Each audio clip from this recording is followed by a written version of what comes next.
Hey guys, it's me, Billy, and this week I actually came to the table with a topic that I'm gonna try to stay focused on. I'm not gonna go off on a weird thing like I usually do. So I've told you things about narcolepsy, the symptoms of narcolepsy, things that I struggle with because I have narcolepsy, but I haven't actually told you what it is. First, you have to know that narcolepsy is a central nervous system disorder. You ask, what is a central nervous system disorder? It is a disorder of the brain and the spinal cord. It's kind of how your brain talks to your body. Most narcolepsy is caused by the lack of a certain neurotransmitter.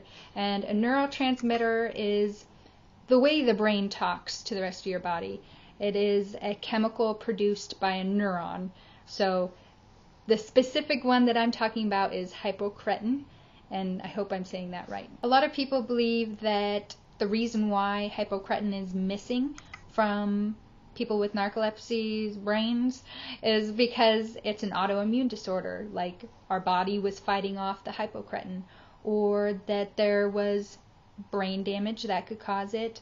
Another thing is a virus could cause a lack of these cells. Sometimes there's genetics linked to it, so I don't know. I'm not an expert in it yet. When you're missing hypocretin, your body and your brain aren't working together. They don't understand when it's supposed to be asleep, and they don't understand when they're supposed to be awake. They get them confused a lot. During the day, the brain will say, hey, I think body, you need to be asleep.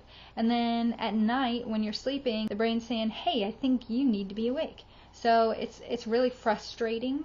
Narcolepsy is a chronic disorder, meaning that there is no cure for it yet. I'm hoping someday, within the next 50 years, that would be nice. So far, not yet. There are medications, though, that help alleviate our symptoms. That doesn't mean that the symptoms are all the way gone. I saw some research once that said that 70% of our symptoms are alleviated at best. That may be me. I feel very blessed. I can drive, I can work, but I still struggle quite a bit with a lot of things that aren't in my schedule. Who gets narcolepsy? It's dispersed equally, male, females. Lots of times kids will get it. Not really tiny kids, although I felt like I had some sleeping issues when I was young. Teenagers, you really start to notice it then. Like myself, it got a little worse, and then in my early 20s, it got really bad. It's kind of in that range, but lots of times it's really hard to diagnose. Doctors don't know a lot about it. It's very common not to be diagnosed for 10, 15, even 20 years. The easiest way to diagnose is through cataplexy.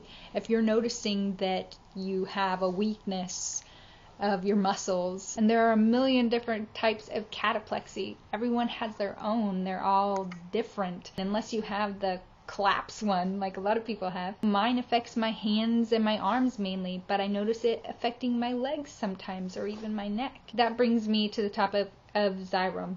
I wanted to share this because I shared it with a doctor today. The doctor asked me how Xyrem made my cataplexy feel. The best way to describe it for me is that Xyrem acts as an exoskeleton, like a hardness that is helping me stay afloat, because when I start to have cataplexy, I feel like jello on the inside. If someone touched me, I could be knocked over, or if the emotion got any worse, I would fall. But I can make it to a seat before I do that. On days that I don't take Xyrem, I feel really, really fragile, like I am made of jello, and that if any emotion happens, I'm gonna fall. I really take those days, chilling out at home. I don't want to do anything that's gonna cause any emotion because I feel really loose, like really frail. And you should also know that you don't have to have cataplexy to have narcolepsy. You don't have to have a lot of the symptoms. The only one that you really have to have is excessive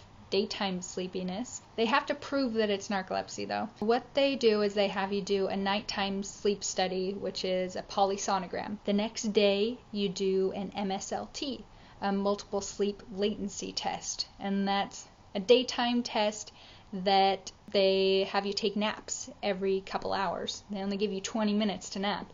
So if you go into REM sleep before 8 minutes, then you probably have narcolepsy, and you have to do that a couple times. So I'd say 2 or 3 times. They can also do a spinal tap. They'll test and see how much hypocreatine you have, and I don't care to do that one. I know that I have narcolepsy. I have all the symptoms, and I did the polysonogram and the MSLT. I'm not going to go get that other one done unless I have to. I'll throw in some more quick facts. Researchers believe that 1 in 2,000 people could possibly have narcolepsy. Only 25% of those people are diagnosed. It's underdiagnosed, and doctors are uneducated about sleep. The reason why I make these videos is because I want to educate you, and I want to educate my friends, and I want people to know about narcolepsy, because I feel like the more people who know about narcolepsy and take it seriously, the more doctors will take it seriously, and the more educated they will become. Was that facty enough? I feel like it wasn't funny enough. Look forward to the next one. Maybe it'll be more funny. I don't know. Take it seriously, please. Peace, guys. Bye.